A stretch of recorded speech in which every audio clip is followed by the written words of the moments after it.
Assassino! Racista! 4/13 dá 7. Homossexualismo é comportamento. Isso é uma mentira, é uma pantomima, uma patuscada. No meu tempo, não tinha tanta gente assim. É o comportamento, é o modismo. Chupa que a cana é doce, meu filho. Zezinho, por favor, um suco de maracujá pro senador. Sofista fascista! Não tem nesse país uma viva alma mais honesta do que eu. Que Deus tenha misericórdia dessa nação. Olá, cancelados, bem-vindos a mais um episódio do podcast do Block, o podcast para você que está às margens da sociedade digital. Hoje a gente vai discutir sobre a mente política com um especialista que está aqui conosco. Senhora Agatha, quer apresentá-lo pra gente? Mas é claro, estamos falando de uma pessoa que eu esperava chamar desde o primeiro episódio. O nome dele é Felipe Novaes, meu amigo, meu orgulho, minha inveja também, porque esse daí, no intervalo entre ler 2 livros, lê outro. É basicamente a Biblioteca de São Paulo, a Casa do Cidadão. E eu me sinto humilhada quando ele conversa comigo, tá bom? Oi, tudo bem? Bem-vindo, Felipe. Olá, muito obrigado, pessoal. Tô até sem jeito com essa recepção. Mas é isso aí, o prazer de estar aqui é meu, com certeza. Eu tenho ouvido os programas e tenho achado bem legal e é um prazer pra mim estar aqui. A sua biblioteca que a Agatha viu não é cenográfica, é? Não, por favor. Eu soube há pouco tempo que existe isso, esses livros que são caixas, né? Eu soube há pouco tempo disso. Tem Então, gente que compra livro por metro. É sério, é. Eu chamo de obesidade intelectual. O problema do obeso é a quantidade, né? Em vez de qualidade de comida. E o obeso intelectual, ele quer mostrar que ele lê uma porrada de livro e a qualidade nem sempre é muito vetada. Né? Não, vetted não é vetada em português. E a qualidade não é muito selecionada, digamos assim. Uhum. Mas, antes da gente partir para o assunto, eu quero dizer que aquele desembargador que tinha uma biblioteca cenográfica no fundo, né, e que caiu durante uma sessão lá, era até um julgamento, eu acho, online, alguém entrevistou ele, e aí algumas pessoas mudaram de ideia a respeito do quão ridículo foi isso, porque ele tem uma biblioteca real, e aquela supostamente seria para manter a privacidade da família dele lá na casa dele. Então, alguns mudaram de ideia a respeito. Tá? Não muda o fato que ainda tem gente que compra livro por metro. E não é porque tem uma biblioteca, é porque é no metro mesmo. Não muda nada em quem faz bolo de livros para celebrar aniversário. Nossa senhora, já começamos com indiretas. Então, eu tava aqui elogiando o Felipe, porque assim, ele me manda um áudio hoje, 9 da manhã, de um sábado, falando, não, estava lendo aqui esse livro sobre a corrupção dos intelectuais franceses, e eu, meu Deus, sábado de manhã eu tô dormindo, o Eli tá jogando Stardew Valley, você está lendo sobre a intelectualidade francesa e a corrupção. Eu fiquei, caramba, Felipe. Parabéns. Inveja. Parabéns. Muito bom. Cara, que eu acho que eu tô me sentindo parecido com um católico que descobre a corrupção do Vaticano, assim. Eu tô meio assim com a academia ultimamente. Quando eu vejo um livro desses, eu compro logo e começo a ler, porque eu fico muito curioso. Falando em corrupção da academia, essa semana já tá disponível no shibboleth.org a resenha que o Felipe fez de um livro que se propõe como crítica ao arcabouço da psicologia evolucionista, que é, de certa forma, a fonte da qual a gente vai beber hoje, mas que não tem muito sucesso nisso. Felipe, você pode contar brevemente, primeiro, quem é você, quais são as suas qualificações, seu Latins. Vou fazer uma propaganda pomposa aqui. Não, brincadeira. Então, eu sou o Felipe Novaes, né? Eu tô terminando agora o doutorado na PUC do Rio e o meu doutorado é em psicologia social, só que é especificamente sobre a abordagem evolucionista, né? O tema de psicologia social que eu trato ele sob o ponto de vista da psicologia evolucionista. E isso, como vocês devem imaginar, me rende muita dor de cabeça desde a graduação, porque eu gosto do tema desde a graduação, antes de estudar ele mais profissionalmente. E só o fato de eu gostar já me deu muita dor de cabeça. E na pós-graduação me deu bem mais. Agora no doutorado até que tá tranquilo, eu diria. Mas já deu bem mais. Mas ainda tem umas gafes? Ainda tem, né? Pô, sempre tem. Ainda mais quando eu pego um livro, né? Que não é qualquer coisa, não é um professor na graduação falando besteira, não é um aluno falando, não, porque isso é um reducionismo, um determinismo, não sei o quê. Não, é um livro falando sobre isso. Daí a resenha que você comentou. O livro que eu resenhei, ele é basicamente um resumo de tudo que eu ouvi na graduação. Então, o nome do livro é Genética Neoliberal. Conta pra gente. O que é neoliberal hoje em dia, que até a genética virou? Cara, então, se eu for me pautar pelo livro, eu vou terminar de ler sem saber o que é, porque o livro não define nem o que é neoliberalismo antes de chamar a genética de neoliberal, então você já fica meio perdido por aí. É o que todo mundo faz, né? Exatamente. É sempre que eu vejo qualquer crítica ao neoliberalismo, eu me pergunto assim, ok, mas o que este autor está chamando de neoliberalismo? E não tem nenhuma definição. Uma vez eu cobrei essa definição de um pessoal que eu conheço de um grupo de filosofia. Assim, o pessoal é bem competente na filosofia, mas aí quando esses assuntos surgem, eles cometem altos clichês, assim. E aí eu perguntei, ô pessoal, olha só, vocês estão chamando o que exatamente de neoliberalismo? Porque isso daí me pareceu só o bom e velho liberalismo, né? O que é o neo? Aí eles falam, não, o neoliberalismo é a ausência total de Estado e não sei o quê. Aí eu falo, não, mas isso já não é meio que o liberalismo? O que é o neoliberalismo? E aí eles falaram assim, não, mas a gente não precisa definir porque todo mundo sabe o que é neoliberalismo, é o supremo mal. Então o neoliberalismo, ele meio que está substituindo o fascismo no imaginário popular, né? É uma coisa que você não sabe o que é, mas sabe que é muito ruim. E ponto. É aquele arsenalzinho de adjetivações, né? Reducionista, determinista, cartesiano, cientificista, neoliberal, fascista. E agora a gente tem o nosso queridíssimo negacionista. Mas o que eu queria dizer sobre neoliberal é que, para mim, a maior ironia disso é que o Milton Friedman, que é um dos neoliberais, que inclusive ele é acusado de colaborar com a ditadura lá do Chile, do Pinochet. Ele tem um artigo chamado Neoliberalismo, ou coisa assim. E o que é o neoliberalismo dele? É o liberalismo com aquele Estado mais limitado, mais contido, com o seguinte acréscimo: com um programa de dar dinheiro para os pobres, parecido com Bolsa Família. Isso é o neoliberalismo para o Milton Friedman. Então, devia ser algo que agrada esse pessoal, mais à esquerda, mais progressista, ou sei lá como a gente vai chamar. Para mim, a maior ironia de todas. Eu quero concordar com isso, porque realmente, quando a gente vai ler os autores que estão sendo colocados aí nessa classificação de neoliberais, na realidade eles estão defendendo um pouco mais de Estado na economia e não o contrário. Então eu fico meio perdido assim, cara, mas se você acha que tem que ter Estado na economia e você está criticando o neoliberalismo, então o que exatamente você está definindo como neoliberalismo? Porque o neoliberalismo fala exatamente disso, um pouco mais de Estado na economia, através desses auxílios e tal. Então assim, eu nunca consigo sair de uma discussão dessa entendendo o que exatamente a pessoa está criticando. Eu realmente não consigo. E esse livro que eu resenhei não é diferente. Conte pra gente, Ali, você que já tem a sua formação em genética, o que você achou da resenha do Felipe sobre as coisas que ele contou sobre o livro? Eu não li toda. Eu li até a parte em que eu achei uma colaboração, né? Tem um prefácio de um psicanalista da USP. E aí eu fiquei puto e eu falei no Twitter, indicando para as pessoas lerem. Aí eu me distraí e não retomei a leitura. Mas eu vou retomar, eu juro, Felipe. Não. Beleza. Mas eu fludei você, principalmente com alguns recortes do texto que o psicanalista Christian Dunker escreveu sobre o assunto, coisas muito...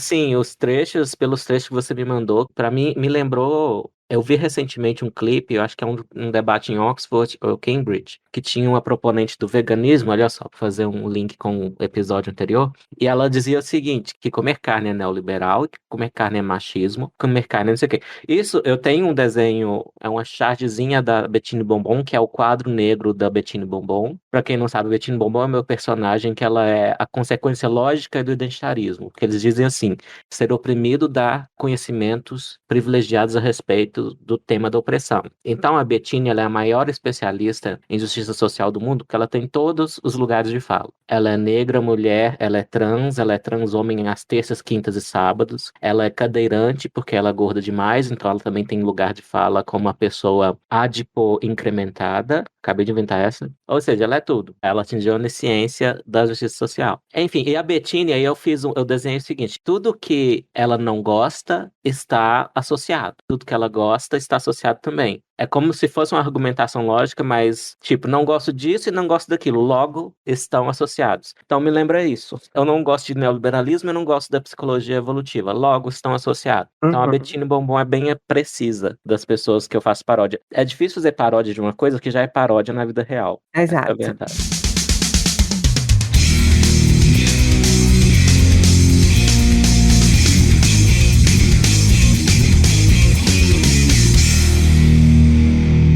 Então, antes da gente falar sobre a relação entre psicologia e eixos políticos, a gente precisa pensar um pouco sobre o que são esses eixos, como eles se configuram hoje. Porque algumas bússolas políticas, elas vão apresentar talvez 3 eixos, mas a maior parte delas e aquelas que a gente está mais acostumado vão possuir 2. Então, liberal versus conservador, direita versus esquerda. E essa dualidade, ela não é acidental, ela tem um propósito. O Eli com certeza vai querer se aprofundar nisso depois. Mas a primeira coisa que eu queria trazer sobre essa dualidade proposital é que ela serve para justificar uma mentalidade maniqueísta de bem versus mal. De modo que, ao saber que você está do lado do bem, você não precisa se preocupar em fazer a coisa mais básica que uma pessoa que tem um engajamento em filosofia política deveria fazer, que é questionar a si mesmo. Você concorda com isso? O que é que você acha sobre a dualidade direita versus esquerda no Brasil ali? Eu acho que um modo de abordar a questão é comparar outras áreas do pensamento. Psicologia mesmo, a biologia. Imagina se tudo a gente permitisse ser dividido em 2 times. A gente já percebe aí algum problema com isso. E um dos problemas, na minha opinião, é que dá a impressão de que o que é rotulado como esquerda e o que é rotulado como direita divide mais ou menos, talvez, 50% das ideias políticas para um lado ou para o outro. Quando não. Na verdade, eu acho que o rótulo esquerda ele tem sim uma diversidade de pensamento interna, mas ela é menor do que a diversidade de pensamento no que é rotulado como direita. Isso eu uso como fonte o Thomas Sowell, por exemplo. Ele diz que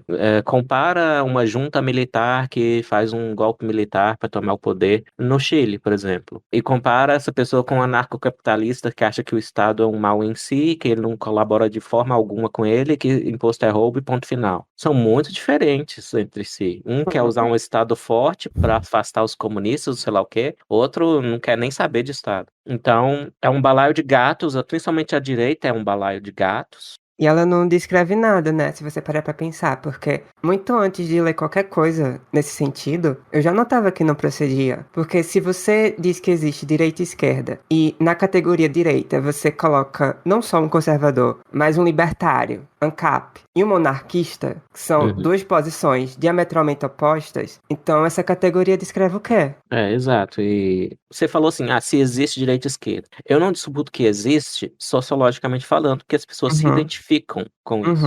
Agora, o ponto que eu acho que até o Felipe está aqui para nos ajudar a pensar a respeito existem ideias que realmente estão por trás, ou seja, existe como teoria política, esquerda e direita, como 2 coisas completamente distintas, e que são só 2, e que não são melhor descritas como 3, 4, 5, 1 milhão, né? Esse que é o ponto. Eu sou mesmo fanboy do Thomas Sowell e ele tem uma teoria política, tá no Conflito de Visões. Então, o Conflito de Visões é o livro em que ele expõe a teoria dele, e ele começa falando assim, existem visões de mundo, visões políticas, o número delas é tão alto quanto o número de pessoas. Ele diz, talvez há mais visões políticas do que pessoas, porque algumas pessoas mudam de ideia, mas ele pensa que dá para simplificar em 2 grandes grupos. Mas não é direita e esquerda e não se mapeia exatamente como direita e esquerda, mas captura um pouco do poder explicativo preditivo dessa dicotomia. Qual é a dicotomia do Sowell, que é a alternativa a isso? A visão dos ungidos, e ele tem outro livro com esse título em que ele ataca essa visão. O Conflito de Visões, ele é mais expositivo, filosófico e tal. Agora, a visão dos ungidos, ele é mais ativista e ataca a visão que ele acha que está equivocada na dicotomia dele. Mas voltando, o cerne dessa divisão dele está na crença sobre a natureza humana. Então, a crença sobre a natureza humana dos ungidos, que ele dá outros nomes também, ele chama que tem a visão irrestrita. Então, eles acham que a natureza humana ela é irrestrita e o poder da educação, digamos assim, é irrestrito. Então, aquele pessoal assim que sonha que é possível ter um sistema penal completamente de reforma e com 0 punitivismo, por exemplo. Então, eles pensam que a natureza humana é reformável pela via da educação, da intervenção cultural, como um sistema prisional mais humano. Isso para dar só um exemplo. Ele não está dizendo que é 50% da população para cada lado, não. Ele acha que a visão dos ungidos, a irrestrita, tem uma maioria populacional e um poder maior de influência hoje. Ele escreveu o livro A Visão dos Ungidos em 95, mas ainda vale bastante para hoje em dia. Tá, a outra visão é, então, a restrita, que ele também chama de visão trágica. Trágica por quê? Porque aceita a proposição do Thomas Hobbes de que a natureza humana ela não é totalmente maleável e que ela vem com defeitos de fábrica. Então, a violência não pode ser totalmente explicada pela socialização, por exemplo. Então, né, o papel da civilização, da sociedade, é também domar as pessoas. E essa é a visão com que o próprio Thomas Sowell simpatiza. Felipe, de que forma isso que o Eli trouxe conversa com o seu arcabouço da psicologia evolucionista? Então, tem várias coisas para pontuar, mas eu vou tentar ser sintético aí, se quiserem que eu elabore mais alguma, a gente elabora. Mas assim, eu queria concordar primeiro com a divisão que vocês fizeram, que realmente é bastante limitada, que essa divisão das ideologias políticas entre esquerda e direita realmente é bem falha. Eu diria até que nem é 50% de um lado e 50% de um outro, mas parece que 25% das ideologias são de esquerda, são tidas como esquerda, e todo o resto de direita. E aí eu exemplifico assim, se a gente for pensar sei lá, na esquerda tem um monte de coisa, mas vamos exemplificar aqui. Tem a social-democracia, que pode ser mais de esquerda, tem o socialismo/comunismo. Só que na direita, se a gente for pensar só nas ideologias mais populares, você vai ter o quê? Você vai ter conservadorismo, você vai ter liberalismo, isso como falam da classificação, né? Você vai ter nazismo, você vai ter fascismo. Olha quanta coisa eu já falei aí. Pode ter o próprio monarquismo, né, que no Brasil é colocado como direita. Será que o monarquismo e o liberalismo têm muita coisa em comum a ponto da gente dizer que os dois são de direita? Eu acho que não. Será que o fascismo e o monarquismo tem tanta coisa em comum assim, é pronto a gente dizer que é todo mundo de direita? Eu acho que não. Será que o nazismo e o liberalismo têm alguma coisa em comum o suficiente pra gente dizer que tá todo mundo na direita? Eu também acho que não. Só que se a gente pega até historicamente, isso é mais ou menos fácil de ser explicado. Com a vitória dos aliados na Segunda Guerra Mundial, eu acho que a narrativa sobre o que aconteceu e sobre quem era o mocinho, quem era o vilão, ficou muito na mão dos intelectuais, e os intelectuais em geral são de esquerda. Então surgiu essa ideia de que assim, o bloco ao qual o comunismo está associado, não o bloco da guerra, né, que o Stalin se associou aos aliados, mas assim, o bloco ideológico do comunismo ficou como o supremo mocinho da história. Todo o resto ficou como o supremo mal. E aí todo o resto foi encarado como direita. É tanto que na retórica mais de extrema esquerda, todo mundo que não é socialista é fascista, você percebe isso? Até hoje a gente vê isso, isso não é só retórica de Guerra Fria.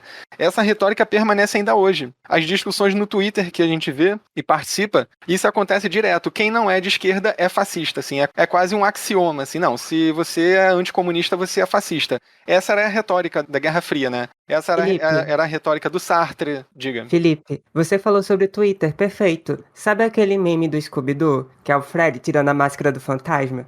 E aí tá a cara do cara? Sim. Então, no mesmo dia, no Twitter, eu vi uma versão que tinha escrito centro da máscara do fantasma, aí o Fred tirava e tava escrito direita. Aí tinha uma outra versão que tava escrito centro, ele tirava a máscara e tava escrito esquerda. Aí eu falei, é incrível que não pode haver centro. Você já percebeu como é que quem se declara centro hoje em dia é visto? Não só ridicularizado, como é sempre chutado pro outro lado, como você falou, porque é inadmissível que exista alguma coisa além do que as outras duas, entendeu? Centro não é levado a sério. É isentão, que nem o Ali fez um texto sobre. Eu fiz um manifesto isentão, na época que isentão era um xingamento mais comum, 2018, logo antes das eleições, né? E em que eu defendi que seria postura isentona, e um dos pontos é evitar o tribalismo, né? É claro que é algo que não é totalmente possível de se evitar. A gente vai acabar achando a nossa turma e simpatizando mais com ela, mas o exercício de aplicar a razão já serve como um modulador sobre isso, né? De analisar, então, uma coisa que eu falo, analisa projeto a projeto, ideia a ideia. Por exemplo, armas. O que eu adotei para mim? Eu me digo liberal, né? Então, para quem não concorda com Thomas Sowell, desconfia do Thomas Sowell porque ele é contra cotas raciais e tal, a gente pode usar outras alternativas à ideia dele. Por exemplo, a gente pode usar uma tríade de progressismo, que conteria o socialismo, que alguns socialistas protestariam, conservadorismo e liberalismo. Então, essa tríade já seria um pouco melhor, eu acho, em dividir as ideias políticas do que só a direita e a esquerda. Então, por exemplo, armas. O que eu acho de armas? Bem, se eu fosse seguir a heurística liberal, né, eu diria não, liberar as armas. Mas o fato é que eu não me considero versado o suficiente, lido o suficiente no assunto para fazer considerações deontológicas sobre deveres, sobre princípios e considerações consequencialistas para ter uma opinião. Então, na verdade, eu não tenho uma opinião a respeito da liberação das armas. Então, o fato de eu fazer isso já serve um pouquinho como antídoto de, pelo menos, eu não exagerar na parte de ser tribalista, de ser tribal, com os liberais, que eu considero a minha turma, né? E o que é uma heurística? Heurística é uma solução imperfeita que você precisa usar em algum problema porque você não tem como ter informações suficientes, ou nunca vai ter informações suficientes, ou você precisa resolver rápido, por exemplo. Então, isso é uma heurística. Eu acho que é bom entender pegando essa tríade minha, entender como heurísticas também. Então, não só são tribos, sim, tem a realidade sociológica, são tribos políticas, mas também, se há um elemento intelectual nelas, eu acho que é essa heurística. Que é, por exemplo, os progressistas, a heurística deles, basicamente há problemas na sociedade como ela é, a sociedade como ela é, o status quo é profundamente corrupto, deve ser reformado, e cabe a nós achar as soluções. E as nossas soluções levam ao progresso. Daí o nome progressismo. Já o conservadorismo, a heurística seria mais ou menos o seguinte. As instituições, as práticas que a gente tem, pode parecer, à primeira vista, para algum observador iluminista, que elas não têm uma justificação racional. Porém, isso é por arrogância desse observador. Porque são práticas que estão aqui há muito tempo, muitas vezes existe uma razão por trás dela, só que essa razão não é articulada. Então, o próprio pensador conservador, que é muito bom, o Roger Scruton, ele mesmo diz, a maioria dos conservadores não é ideologicamente conservador. Eles são conservadores como uma prática, como um senso comum, como uma vida tradicional. Então, são pessoas como ele, que são a minoria dos conservadores, que intelectualizam o conservadorismo. Já o progressismo é mais intelectualizado desde a base. E o liberalismo, a heurística, é remover amarras, barreiras e imposições sobre o indivíduo. Então, apesar do nome ser liberalismo, num mundo mais ideal, o nome seria individualismo. Por quê? Todos esses têm formas de dizer que defendem a liberdade. Os marxistas falam muito em libertar, por exemplo. Só que é uma noção de liberdade diferente dos liberais. Os liberais, eles querem remover amarras, remover imposições. Enquanto os marxistas, por exemplo, veem a liberdade como positivar algo que você dá. Então, se alguém é pobre, destituído, não tem como ter liberdade na interpretação deles. Felipe, comece falando pra gente, por favor. Pelo que se construiu dentro da psicologia evolucionista, como é que se explicaria a mentalidade que a gente está trazendo como conservadora e a mentalidade liberal? Eu acho que assim, essa é uma parte bem que pega a parte da psicologia política que pode ser explicada por um ponto de vista evolucionista, né? Que é o seguinte, se a gente for pensar no passado evolutivo, assim, né? Antes de ter Estado, antes de ter medicina, antes de ter, sei lá, polícia, esse tipo de tecnologia que é historicamente recente se a gente pensar no tempo de vida da espécie humana, bom, o ambiente ele era muito mais hostil, ele era muito mais cheio de ameaças do que é hoje, né? Hoje ainda existem muitas, obviamente, mas era muito mais. A gente meio que vai construindo ao longo da história um ambiente para controlar essas ameaças cada vez mais. Então, num ambiente ainda mais sujeito a escassez e ameaças, é meio que esperado que a espécie, né, os indivíduos ali de uma espécie que estão se desenvolvendo e sofrendo pressões seletivas nesse ambiente, eles vão desenvolver meio que um pacote comportamental, assim, um pacote de características psicológicas para lidar com essas ameaças, sejam elas reais ou não. E eu acho que se a gente fosse explicar mais evolutivamente, e também considerando o conservadorismo, esse perfil mais comportamental do que uma ideologia, assim, elaborada, eu diria que ele tem a ver com esse pacote de comportamento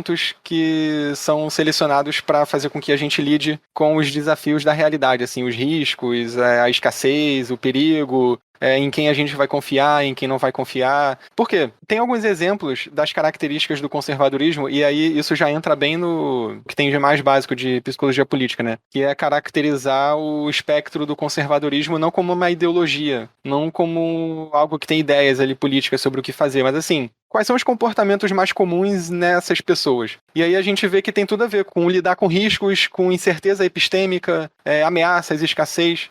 Por exemplo, os conservadores em geral, aí de novo, né? Não os conservadores enquanto ideologia política, mas conservador enquanto pacote comportamental, assim. Em geral, eles não são muito favoráveis à imigração. Por quê? Porque a figura da pessoa estranha, do forasteiro, ela geralmente tem a ver com você lidar com variáveis que não estavam previstas. Então você vai lidar com uma pessoa estranha, que não necessariamente é confiável, que pode estar trazendo ideias estranhas, ideias não necessariamente que vão funcionar ali, ideias não confiáveis. Então, meio que a nossa reação automática, e muito mais de uma pessoa que se identifica com esse pacote comportamental, é encarar esse forasteiro com desconfiança, encarar o imigrante com desconfiança. Então é por isso que a literatura até mostra que tem uma associação entre o nível de conservadorismo comportamental e o nível de preconceito contra imigrantes. E outras coisas também que estão relacionadas. Quanto mais conservador, menor a abertura em relação a novas ideias. Bom, novas ideias tem um pouco a ver com novas pessoas entrando ali no seu nicho, né? Então, se você é meio desconfiado, assim, com pessoas novas que estão surgindo ali, você também vai ser meio desconfiado com ideias muito novas. Isso é como a psicologia política vê isso, né? É por isso que o conservadorismo, geralmente, ele está associado muito mais à empiria do que ao racionalismo. Então, é um modo de ser que vai levar muito mais em conta o que você depreende diretamente da realidade, o que você experiencia com a realidade, do que a aplicação com alguma ideia. E aí isso tem tudo a ver com o que o Eli estava explicando, né? Sobre, historicamente, como que o conservadorismo, mais assim como ideologia, se caracteriza. O conservadorismo da psicologia política, ele não é idêntico ao conservadorismo que se fala em ciência política, mas certamente tem uma sobreposição entre as duas coisas. Geralmente uma pessoa psicologicamente mais conservadora, ela vai tender, eu acho, a concordar com ideias mais conservadoras também. Mas as duas coisas não são a mesma, não são sinônimos. Felipe, uma Diga. Essa abordagem mais comportamental para entender conservadorismo vai ter um outro efeito, não é? Especialmente quando a gente fala sobre como pesquisar, identificar e entender esse tipo de personalidade. E aí, eu vou querer que vocês aprofundem mais depois, mas no Mente Moralista, do Jonathan Haidt, a gente tava brincando agora que a gente não conseguiu. Não, é porque a gente tava brincando agora que o final do sobrenome parece uma onomatopeia e que é difícil pronunciar em português. Você fala como? Eu? Sim. Eu falo Haidt. Haidt. Mas é porque eu não sei fazer esse som mesmo, mas eu sei que tem um sonzinho ali quase mudo, assim, do D. Pronto. No Mente Moralista, que é um livro que meio que abriu as portas pra a gente começar essa discussão, tem um trecho em que ele escreve o seguinte, que ele tá falando sobre as explicações que os psicólogos davam para a mentalidade conservadora. Então ele escreve que entendia-se que os conservadores são conservadores porque foram criados por pais excessivamente rígidos ou porque têm medo excessivo de mudança, da novidade e da complexidade, ou porque sofrem de medos existenciais e, portanto, se apegam a uma visão de mundo simples e sem tons de cinza. Essas abordagens todas tinham uma característica em comum. Usavam a psicologia para explicar o conservadorismo. Faziam com que fosse desnecessário que liberais considerassem as ideias conservadoras seriamente, pois tais ideias seriam causadas por infâncias ruins ou traços de personalidade impróprios. Conte mais sobre isso. Não, então, o livro do Haidt, eu indico ele para qualquer um que quer tentar entender as diferenças entre pessoas que estão nos dois espectros políticos, né? Se a gente adotar a divisão de direita e esquerda, assim. Porque ali tem tudo de mais básico. Eu, mais ou menos, concordo com o que tá falando, né? Tem, de fato, experiências na vida das pessoas que podem ajudar a influenciar o tipo de comportamento que elas vão ter. Se elas vão ser mais conservadoras, se elas vão ser menos conservadoras, por exemplo, se elas vão ser mais fechadas a ideias novas ou mais abertas, eu acho que tem alguma influência. Mas não é toda a influência, né? Tem uma dose de herdabilidade nas características que fazem a gente ter um posicionamento mais ou menos conservador. Se eu não me engano, na idade adulta, a herdabilidade, até do posicionamento político, né, que está diretamente relacionado a esse perfil conservador, eu acho que é 40%, assim, uns 40 e poucos por cento os estudos chegam a essa estimativa. Então, tem um pouco a ver com a criação, tem um pouco a ver com várias outras variáveis do ambiente, mas também tem a ver com a herdabilidade. Então, é questão de se uma pessoa é mais conservadora do que a outra, isso se deve quase metade, assim, por causa da diferença genética entre elas, não por causa da criação. É interessante esse trecho porque a Agatha trouxe, porque a pessoa tá falando de um filho, de um pai, e tudo que ela vê nessa relação é educação, ou seja, uma transmissão cultural, e nada de genética. Qual a probabilidade disso estar correto, né? Não se pensa que fulano pode ser desse jeito não porque o pai tratou desse jeito, mas porque puxou o pai geneticamente. Sim. Só para ajudar o ouvinte que não entendeu o termo técnico aí do Felipe, que é a herdabilidade, essa é uma medida de prospecção da participação dos genes numa coisa. Então, uma das primeiras coisas que a gente faz para investigar se um comportamento tem genética é esse método. Ele é bem, assim, ele nem chega perto de DNA. Ou se chega é só para ver algum outro genótipo. Ele consiste no seguinte, você pega uma medida da variação total, atribuível a qualquer coisa, isso é o denominador, e no numerador você põe a parcela da variação que é atribuível à genética. Então, um dividido por outro, dá esse número que é bonitinho, que dá numa porcentagem, então, de 0 a 100%, e, como o Felipe está dizendo, você está falando da conscienciosidade, né, Felipe? Um dos 5 componentes da personalidade, que costuma ser mais alto entre conservadores, e ele teria, então, a porção da variação atribuível aos genes, que é a herdabilidade, seria em torno de 40%, é isso? Não, então, a conscienciosidade, a herdabilidade dela é maior na idade adulta do que 40%, se eu não me engano. A herdabilidade que eu estava falando que é 40% é a herdabilidade do posicionamento político. Ah, sim, sim. É.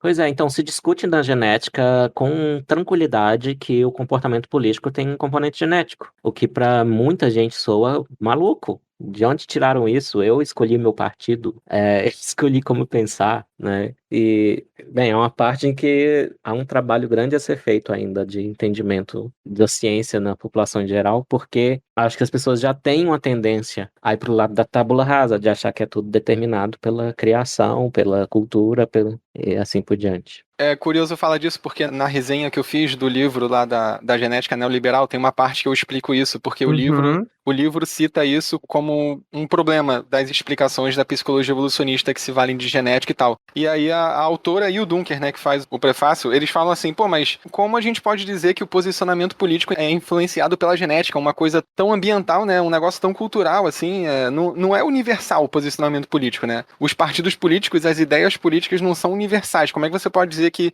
escolher entre elas é algo genético? Só que, na realidade, o que ocorre aí é uma dificuldade de interpretar o que significa isso. Quando a gente fala que o posicionamento político ele é influenciado pela herdabilidade, ele é parcialmente explicado pela herdabilidade, foi isso que o Eli explicou aí, a gente, na verdade, quer dizer o seguinte, você tem ali uma série de genes que geram uma cascata de eventos biológicos que vão fazer com que aquela pessoa se desenvolva com uma certa predisposição a ter certas reações emocionais diante de determinados estímulos. Então, desde pequenininho, aquele bebê, ele reage meio aversivamente quando você pega um chocalho laranja e bota na frente dele, assim, porque ele não gosta muito de cores chamativas. Aquilo faz mal a ele chora mais, aquilo incomoda sensorialmente a ele. Esse bebê vai crescer com uma aversividade maior a certos estímulos excessivos. E a gente pode dizer que uma coisa que perturba bem organicamente é estímulo novo, é lidar com situações novas, é lidar com problemas novos, é lidar com até conhecimentos novos, se a gente for estender isso para uma vida mais adulta, né? Essa maior aversividade sensorial, ela começa a se traduzir em correlatos mais intelectuais. Então, geralmente, a pessoa que é mais aversiva sensorialmente, ela vai ser uma pessoa mais aversiva também a ideias novas. Se você é uma pessoa aversiva a estímulos e ideias novas, então é muito provável que você desenvolva crenças ao longo da vida que sejam crenças de menos abertura a coisas novas. E aí eu já falei que exemplos de coisas novas são tanto pessoas quanto ideias. Então você vai ser uma pessoa que vai ficar meio desconfiada se chegar um monte de imigrante e morar perto de você.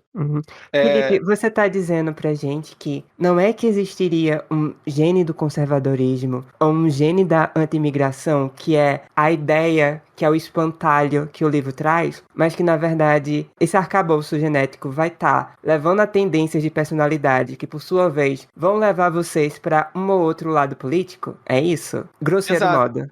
Exato. Não é que exista um gene de qualquer coisa, assim. Não é que exista o gene do conservadorismo, assim como, por exemplo, não existe o gene gay. Não é muito acurado, porque, primeiro, que se existir não vai ser um gene só, né? E segundo, que não é que existe um gene para tal coisa. Esse gene está envolvido na cascata de eventos biológicos que vão se acumulando, vão gerando experiências, vão gerando um certo tipo de engajamento no ambiente que vai aumentar a probabilidade daquele tipo de pessoa desenvolver uma crença política específica e que vai fazer ela votar em determinado candidato e não em outro. É basicamente isso. Não é que diretamente aquela pessoa nasceu com aquele gene e aquele gene, de alguma forma, ele produz diretamente a opção, a preferência de voto. Não é isso, entendeu? É um processo muito complicado, muito complexo, que vai se tornando realidade ao longo do desenvolvimento. Uma coisa vai levando a outra, ao longo do desenvolvimento daquelas pessoas. Não é o gene que está programando, o gene não está programando. Exato. Se eu ganhasse um centavo por cada vez que eu tive que corrigir alguém entendendo mal e falando gene gay, eu estaria rico. Você estaria corrigindo em Paris. Estaria corrigindo em Paris, que é o melhor tipo de correção. Minha mãe diz isso. Minha mãe diz que o dinheiro não dá felicidade, mas ajuda a chorar em Paris. Eu vou indicar um outro texto de um filósofo político, é o Michael Hilmer. Tem vários textos dele no Shibboleth, e o shibboleth.org/ideologia, ele leva em conta os genes e a participação dos genes no desenvolvimento da identidade política, e como um racionalista ele responde também, então quer dizer que as pessoas são irracionais e que e ele mostra, que a pessoa que vai ser racional com o pensamento político, ela vai tender então a ser surpreendente na combinação de crenças comparada às tribos, porque uma coisa que é um dos sinais de que as tribos políticas são irracionais é que há uma cartilha de crenças seguidas, transmitida basicamente por instinto de tribo, que eu sou da sua turma, então eu tenho que pensar como você, e esse conjunto de crenças ele não tem um nexo lógico entre si. Então, acreditar que o aborto deve ser permissível, por exemplo, não tem muito nexo lógico com outras crenças associadas geralmente vão ser os progressistas que vão defender isso, né? Outras crenças progressistas que eles optam não tem o princípio do qual derivam todas essas crenças. Então esse texto do Hilmer, ele é curtinho, eu acho uma boa introdução a quem ficou coçando a cabeça. Então tem genética na opinião política, como é que fica isso? Quer dizer que a gente que somos condenados a sermos irracionais? E por falar nisso, eu vou voltar ao Haidt, porque tem um trechinho do livro dele que foi criticado pelo Joseph Heath, e que eu sempre cito toda vez que eu vejo alguém que está muito deslumbrado com o Haidt, e eu gosto muito do Haidt, sim, eu acho muito importante o trabalho dele, ele é uma das pessoas que soou o alarme do problema do identitarismo, né, muito cedo, um dos poucos que fizeram isso, e tem a Heterodox Academy que ele toca, a Academia Heterodoxa, que é justamente tentando preservar alguma diversidade de pensamento na academia. Então, o trecho é aquele que faz a metáfora que a razão é como o condutor dos cavalos. Então, imagina uma carruagem, tem os cavalos na frente e a razão. Então, é o condutor. E a carruagem inteira é a mente humana. E aí o Haidt diz o seguinte, que não são cavalos, são elefantes desgovernados. E que o condutor mal tem poder sobre eles, se é que tem. Então, isso tende, e eu acho que aí o Haidt está influenciado pelo estudo dos vieses, né? Então, o Joseph Heath protesta, porque ele, no livro, o nome do livro diz tudo, Iluminismo 2.0, então por isso que ele protesta, que ele acha que a imagem da mente humana que está sendo pintada pelo Haidt é muito irracional. Continuando as minhas leituras, eu peguei um colega seu da psicologia social, o Gilson, e o Lee Gilson, para mim, ele não diz isso com todas as letras, mas a conclusão que eu tirei é que o estudo dos estereótipos, ele é muito bom para restaurar essa parte da racionalidade, porque ele basicamente mostra, não sei se eu estou correto no que eu estou dizendo, mas ele mostra que o indivíduo humano, diante de novas informações individualizadoras de alguém com quem ele está falando, ele deixa de usar só o estereótipo para prever como é aquela pessoa. E mudar de ideia diante de novas informações é um dos marcos da racionalidade. Essa pesquisa parece restaurar essa imagem mais racional do ser humano, que é aquela também na Grécia Antiga, que nós somos animais racionais. O que você acha disso tudo, Felipe? Eu acho que os dois autores têm mais ou menos razão, mas em contextos diferentes. Eu acho que o Haidt, ele tá certo, especialmente quando a gente está falando de contextos políticos muito polarizados que geram muito tribalismo. Nesses momentos, as pessoas, eu acho que de fato elas se comportam como se fossem guiadas por elefantes indo em direções contrárias, assim, ou descoordenados, meio confusos. Eu acho que isso é verdade. A gente começa a ser muito mais guiado por emoção, por intuição, do que pela racionalidade. Tem alguns momentos em que a racionalidade aparece, mas eu acho que não é a maior parte do momento. Por quê? Porque eu acho que um momento assim, o momento em que o tribalismo é ideal, é um momento de risco. É um momento que você tem que pensar rápido para saber o que fazer.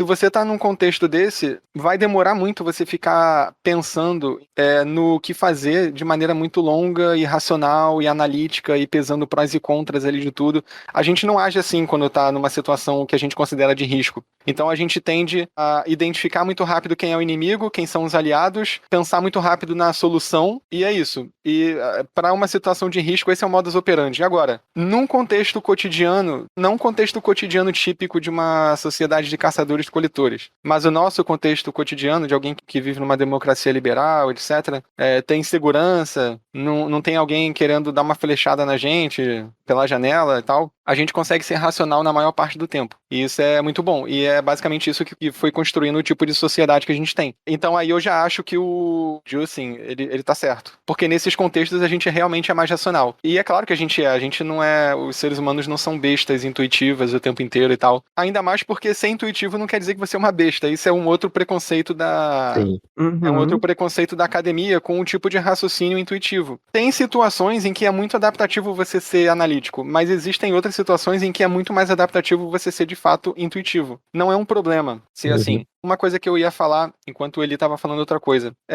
vocês comentaram há um tempo que tem uma galera que diz que o conservador, ele é conservador porque teve algum problema de criação.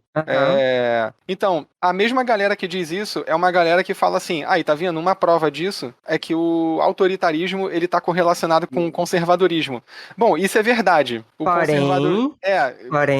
Porém, isso é verdade, porém, tem muitos problemas nessa associação. O primeiro deles é que a correlação entre autoritarismo e conservadorismo não é alta. Ela é bem fraca. Isso significa o seguinte, se você pega um grupo de pessoas conservadoras, digamos assim, eu sei que não é uma analogia estatisticamente boa, mas é como se num grupo de 100 pessoas conservadoras, sei lá, uma ou duas ali tivessem uma predisposição um pouco mais alta de chegar, de fato, a defender posturas autoritárias. Não é que ser conservador é sinônimo de ser autoritário, é longe disso. A correlação é muito baixa para sugerir isso. O outro ponto é, como é que a gente está medindo autoritarismo aqui nessas pesquisas? Começa babado. Se vocês forem pegar uma escala de autoritarismo, vocês vão perceber que, na realidade, ela não mede autoritarismo, ela mede posicionamento político à direita. Então, assim, é uma escala que ela elimina a possibilidade de você ser autoritário se você não for de direita. O que já é um problema, obviamente. E isso é muito curioso, porque se você for pegar historicamente, qual é a primeira escala, eu não tô 100% certo disso não, mas tenho quase certeza que é. Historicamente, a primeira escala de autoritarismo foi uma escala que tá no livro A Personalidade Autoritária, do Adorno, que é um dos fundadores, é um dos membros da Escola de Frankfurt. E a tese dele nesse livro é de que o liberalismo, especialmente da sociedade americana, ele tá a um pezinho do fascismo.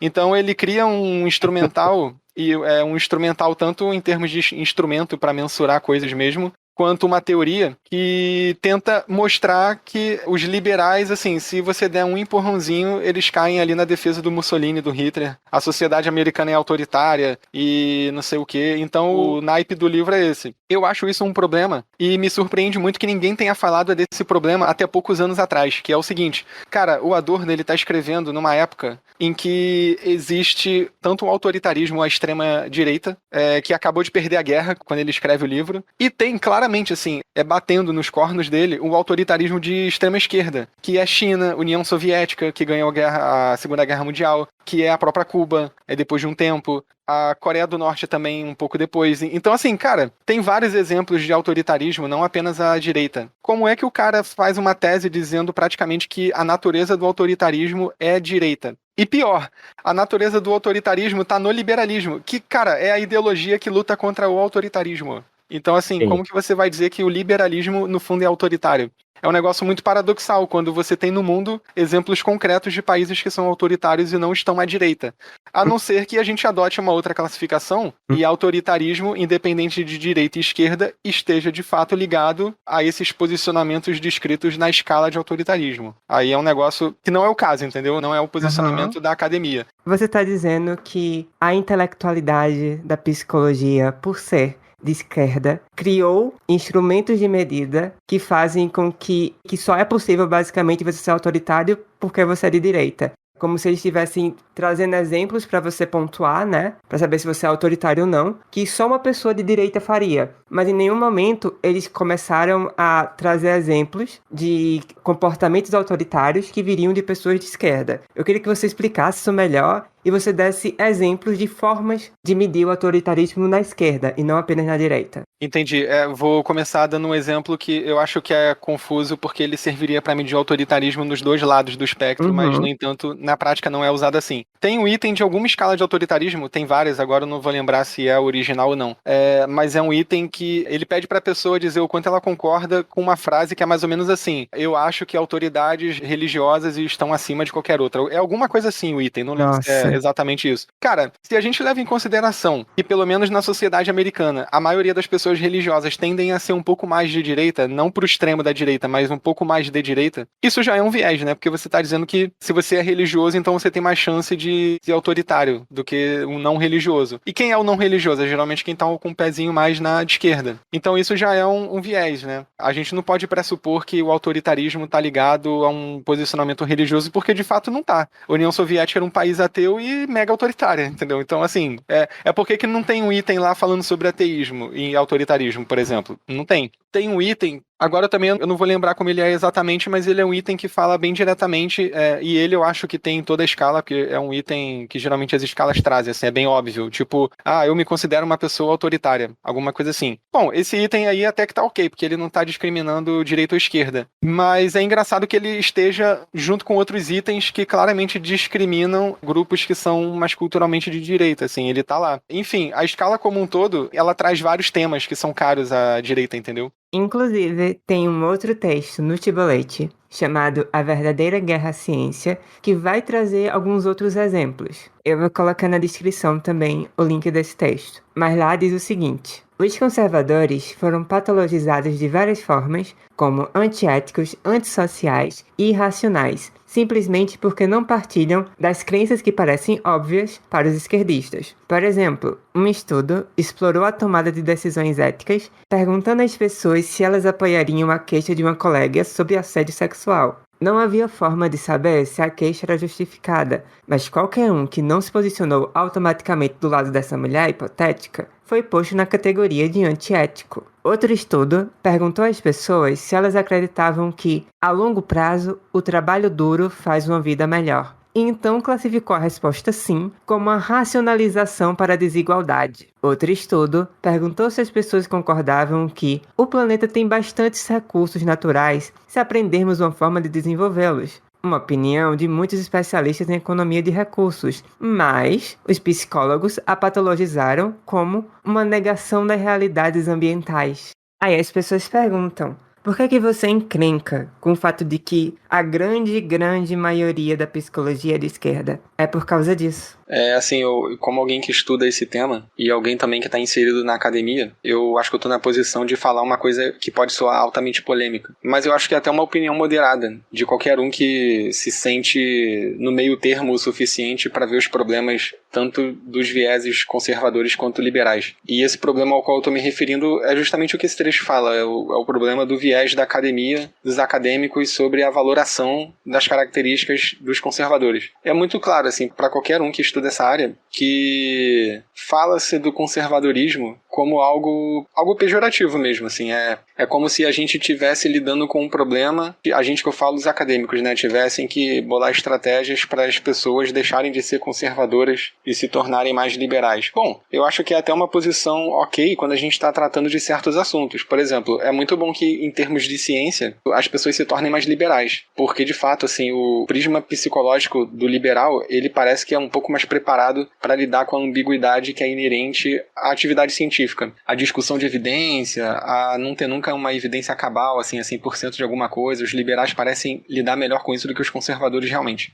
Agora, isso é muito diferente de dizer assim, não, em geral, o espectro do conservadorismo é uma coisa deletéria e a gente tem que acabar com isso. Não. E isso eu vejo que está implícito no discurso de muitas pessoas na academia, e eu acho isso um problema. E aí, quando eu falo de academia, eu não estou nem falando de necessariamente pessoas que convivem comigo, não. Estou falando assim, se você vê a literatura em geral sobre isso, você vê que tem esse ar um pouco, entendeu? De que o conservadorismo é um problema a ser superado. Só que não necessariamente, né? Conservadorismo é uma tendência que muito provavelmente a gente não vai conseguir extirpar. Eu vou citar um outro exemplo aqui para vocês entenderem melhor, que não tem a ver com a escala de autoritarismo, mas tem a ver com outras medidas. Por exemplo, quando a gente fala de negacionismo científico, eu sei que o Eli vai querer falar sobre isso depois, mas só para pontuar o exemplo. Tem escalas de atitude em relação à ciência, escalas que medem o quanto você tem conhecimento sobre vários temas científicos e tal. E é muito engraçado que as escalas que mensuram alguma forma de negacionismo científico, elas geralmente falam sobre temas que a direita costuma ter mais problema em aceitar. Então, as escalas falam sobre teoria da evolução, falam sobre aquecimento global, falam sobre vacina, que, por sinal, historicamente, o movimento anti-vacina nem é da direita, ele começa na esquerda.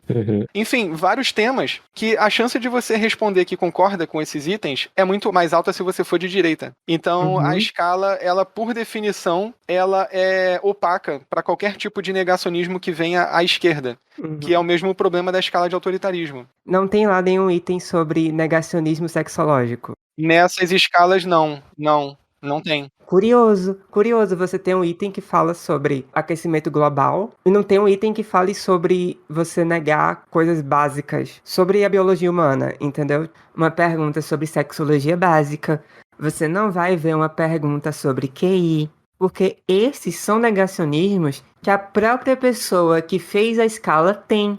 Então é lógico que não vai entrar. Porque quando você dá à psicologia o poder de medir e, uma vez medindo, apontar quem é intolerante, quem é autoritário, quem é antiético, você tem que prestar muita atenção em quem está fazendo essa medida. Porque se você não presta atenção nisso, os seus instrumentos de medição só vão ter um propósito, que é alienar as pessoas sobre quem é o mocinho e quem é o vilão.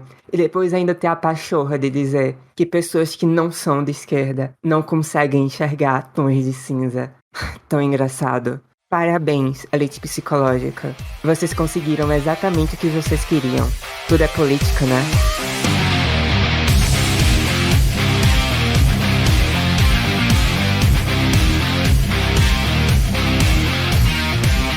Tem um vídeo que eu legendei, eu tava enchendo o saco porque eu implico com o termo negacionismo, mas eu tenho um vídeo que eu legendei há mais de 5 anos do Jonathan Haidt, e ele mostra dos dois lados, né, aceitando por um momento que existe mesmo esquerda e direita, bem, existem como tribos políticas, e aí ele mostra a parte em que a esquerda nega a ciência, então nega a herdabilidade, nega a ciência do QI, né, tem canais de divulgadores de ciência no Brasil que falam absurdos, chegam à ilogicidade contra a ciência do QI, mas enfim, não vou entrar nesse buraco do coelho, eu quero só comentar umas coisas que o Felipe falou antes, sobre a escola de Frankfurt, por exemplo. Vê-se mesmo que eles igualam a direita ao autoritarismo porque tem o princípio da tolerância repressiva do Marcuse, que é, basicamente, ele diz com todas as letras, ser tolerante é não tolerar movimentos de direita e tolerar os de esquerda. Parabéns pra ele. E é essa a real ideia que está sendo propagada quando usam aquela maldita tirinha do paradoxo do Popper. Essa é a ideia, é a tolerância repressiva do Marcuse, não é qualquer ideia que possa ser atribuída ao Popper, até porque é uma leitura mal feita de uma nota de rodapé. Olha só, aquela tirinha, aquilo é uma nota de rodapé do livro dele, que é gigantesco, ou seja, eles tiveram que catar uma notinha de rodapé para parecer que o Popper aprovaria a supressão de ideias intolerantes pela via da violência, que é isso que eles estão defendendo e o Marcuse está defendendo, né? Mas para quem quer ver o Popper batendo na escola de Frankfurt, tem um artigo ótimo de 1970 que chama Reason or Revolution, Razão ou Revolução,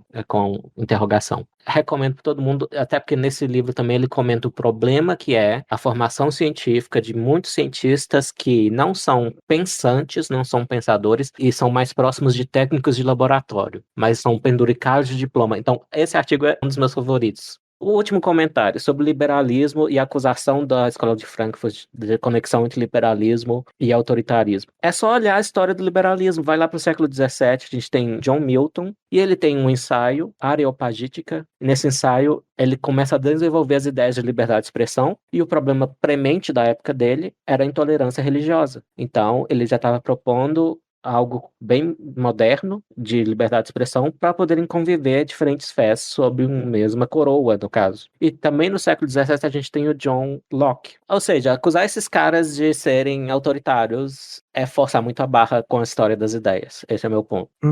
Eu queria até complementar com outro exemplo da Escola de Frankfurt. Eu não sou um especialista em Escola de Frankfurt, mas eu leio às vezes alguns comentários sobre os autores, né? Comentando os livros dos autores da Escola de Frankfurt. E parece que tem um autor lá que é o Lukács. Eu não sei nem como é que se pronuncia. Mas acho que é assim, ele fala da naturalização da violência revolucionária, assim, então eu acho um abuso também quando as pessoas chegam e falam assim, não, porque o comunismo é paz e amor e só quem é violento são os liberais que são colonialistas e os fascistas que são antissemitas e racistas. Cara, se você lê esses autores e você acha que não existe violência naturalizada na parte extrema da esquerda, é um absurdo com o próprio conceito de ser extremo alguma coisa, né? Os caras estão na extrema esquerda e o pessoal tá dizendo que eles não são violentos. Exato. Felipe, então diz pra gente que faltou só uma informação. Quais seriam as escalas possíveis para se medir autoritarismo na esquerda? Já que até hoje as escalas só mediam pessoas de direita. Então tem, se eu não me engano, tem 2 escalas. Uma delas foi até escrita com um nome engraçado. O nome do artigo é mais ou menos assim, o autoritarismo de esquerda seria o monstro do Lago Ness, alguma coisa assim, porque a proposta do cara é que não existe autoritarismo de esquerda. E é um artigo relativamente recente, né? Da época da Guerra Fria, não. E tem um outro artigo, esse foi o que eu realmente li, que é do ano passado, é bem interessante. É uma escala com uns 60 ou 70 itens, tem bastante coisa. E aí ela faz exatamente o que é feito com a escala do autoritarismo de direita, ela faz com o autoritarismo de esquerda. Então tem ali vários itens que tem temas muito específicos, típicos dos movimentos autoritários de esquerda mesmo. Então você vê que tem bastante a ver o negócio. Tem, por exemplo, alguns itens que perguntam se a pessoa concorda que a igualdade vem na frente da liberdade de expressão. Tem um item sobre isso lá. Tem um item sobre... deixa eu ver se eu lembro aqui. Agressividade anti-hierarquia? Isso. Por quê? Porque o revolucionário tem uma diferença importante que eu não sei se eu concordo que é uma diferença não, mas a escala coloca assim, que é uma diferença entre quem tá no espectro tanto ideológico quanto nesse espectro mais comportamental, né, que eu tô falando de conservadorismo, de direita, que é o quanto a pessoa endossa a hierarquia e a autoridade. Então parece que quanto mais conservadora a pessoa, no sentido psicológico, mais ela endossa a ordem, a hierarquia, a autoridade e tal. Quem é mais liberal, ou seja, quem é menos conservador no sentido psicológico, endossa menos essas coisas. E aí essa escala de esquerda, ela coloca um item que mede uma coisa que é parecida com essa, mas é o contrário, que ela vê o contrário na esquerda, que é o quanto você é justamente contra a hierarquia, contra a autoridade, contra a ordem. E aí o item mede isso, eu não lembro como é que se escreve o item, mas ele tem esse tema, o quanto você concorda com isso, né, com a destruição da hierarquia para fins positivos e tal. Com o objetivo de deixar todo mundo artificialmente igual, sem que exista hierarquia. Então, eu sou medíocre e tem uma pessoa melhor do que eu, então o melhor mundo é um mundo em que todo mundo é medíocre, que nem eu.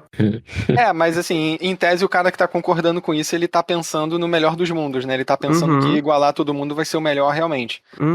E que todo mundo vai ter um iPhone, alguma coisa assim. Então essa escala, ela tem temas que são mais caros à esquerda. E ela parece bem boa mesmo. Tem pouco estudo com ela, né? Porque saiu ano passado. Mas ela parece ser bem interessante e causou um barulhinho na comunidade, esse estudo aí. Eu acho que eu vi o estudo e eu acho que eu zoei o fato de ter vindo só agora. Tipo, como se não existisse 100 milhões de mortos de regimes comunistas. Só agora acordaram pro tipo de autoritarismo que deu nisso. Ok, né? Agora eu ia perguntar se tem, ou dizer que faltou um item nessa escala, que é obrigar a confeitaria cristã a assar o bolo do seu casamento gay.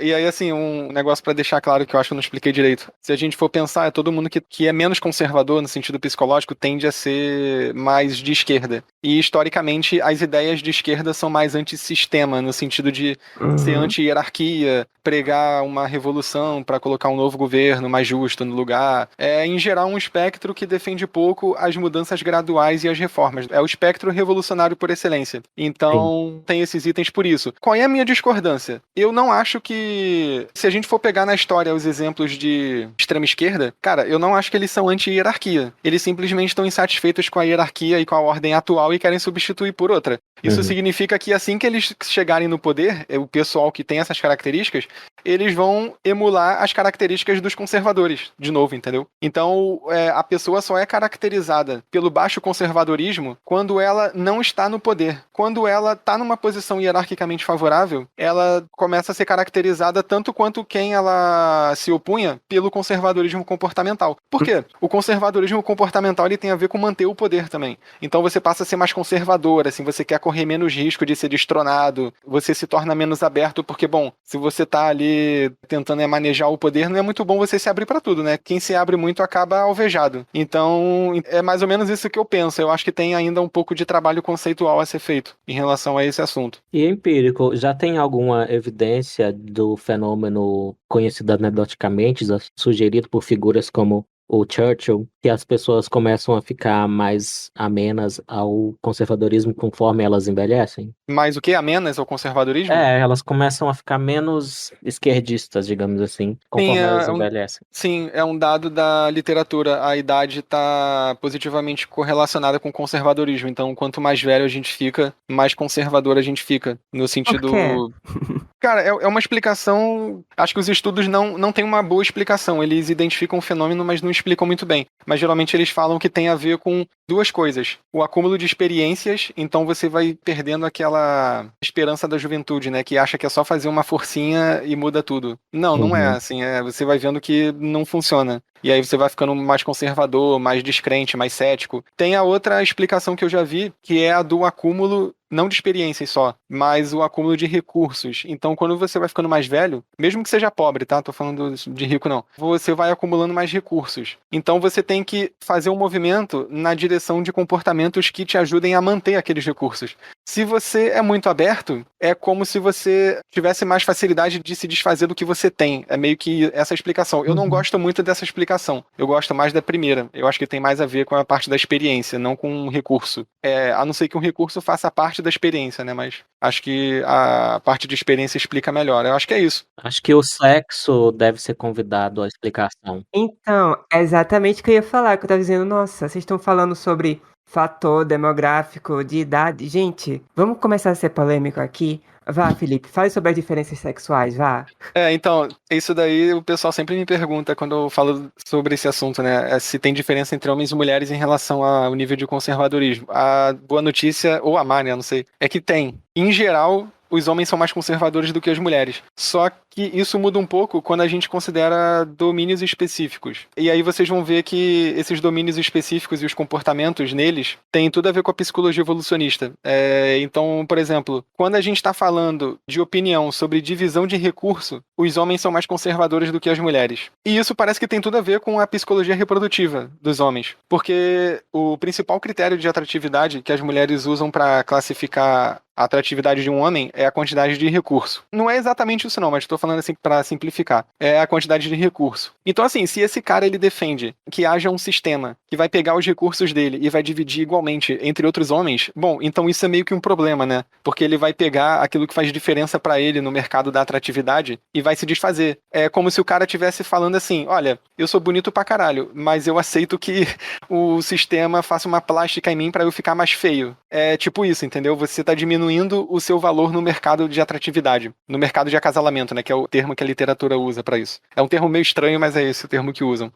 Com relação às mulheres, ocorre uma coisa parecida, só que mais adaptada para a característica que faz mais diferença, não só para a atratividade feminina, mas faz mais diferença pro custo que a mulher tem para ter um filho, que é muito maior do que o do homem, né? Ela arca com uma porrada de custo. A mulher engravida, então tem o custo da gestação. O próprio óvulo é um tipo de célula muito mais escassa, então é mais custoso. Tem a amamentação no caso dos mamíferos, então por aí vai. O homem não. O homem contribui com gameta, pronto, acabou. Se ele não quiser investir recurso, ele só contribui com gameta e tá beleza. Então a mulher, como ela gasta mais, digamos assim, né? Ela gasta mais para ter filho, então para ela o sexo é um empreendimento mais custoso. Então ela entra no negócio mais conservadora, mais aos poucos, ela é mais seletiva com quem ela vai ter relação, ela é mais seletiva com quem ela vai ter um relacionamento de curto e de longo prazo, não importa. E E isso leva as mulheres a serem mais conservadoras, especialmente em assuntos que têm a ver com a sexualidade. E aí eu vou dar um exemplo que é meio engraçado. Eu acho esse assunto engraçado e é bem polêmico.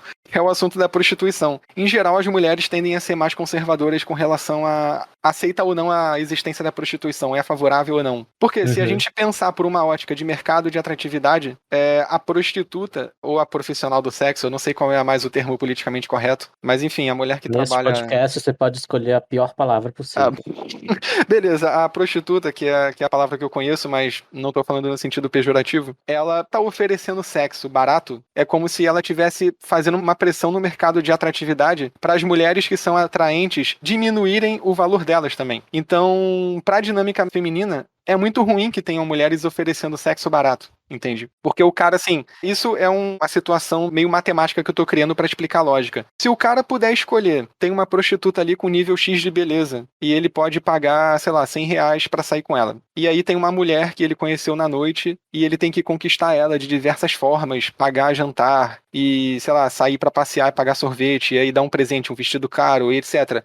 Esse cara vai gastar uns R$500, digamos assim. Então, numa situação hipotética dessa, é como se pro cálculo de custo-benefício do homem valesse mais a pena sair com a prostituta, entendeu? É mais ou menos essa lógica abstrata por trás da situação. Então, para as mulheres não é legal. Então, as mulheres tendem a ser mais conservadoras em relação à liberalização da sexualidade. Mas, Felipe, tudo isso tá acontecendo porque o patriarcado ensinou as mulheres a ser assim. E o patriarcado ensinou os homens a ser assim. Você não percebe? Exatamente. Você vem aqui com a sua genética neoliberal pra cima da gente? Exato. Era isso que eu ia falar. Eu ia citar. A Agatha pensou mesmo que eu, porque na Suécia, por exemplo, é criminalizada a prostituição e quem fez a pressão para isso foram as feministas radicais. Então, é muito irônico para mim que toda aquela elaboração, todas aquelas teorias, livros e mais livros, litros e mais litros de tinta, e no fim das contas elas estão contra a prostituição por um instinto de preservação do próprio valor no mercado. Pois é, curioso, né? É. O pessoal tá criticando a lógica neoliberal, mas segue bem a lógica neoliberal, né, de mercado, para tomar essas decisões. Por mais que isso ofenda os brios de alguns, muitos dos raciocínios econômicos valem bastante no pensamento do comportamento sexual. E é mais do que uma metáfora a gente falar em mercado do acasalamento. Acasalamento é só uma das formas de traduzir, né? Mating market, né? Talvez tenha uma forma menos bruta.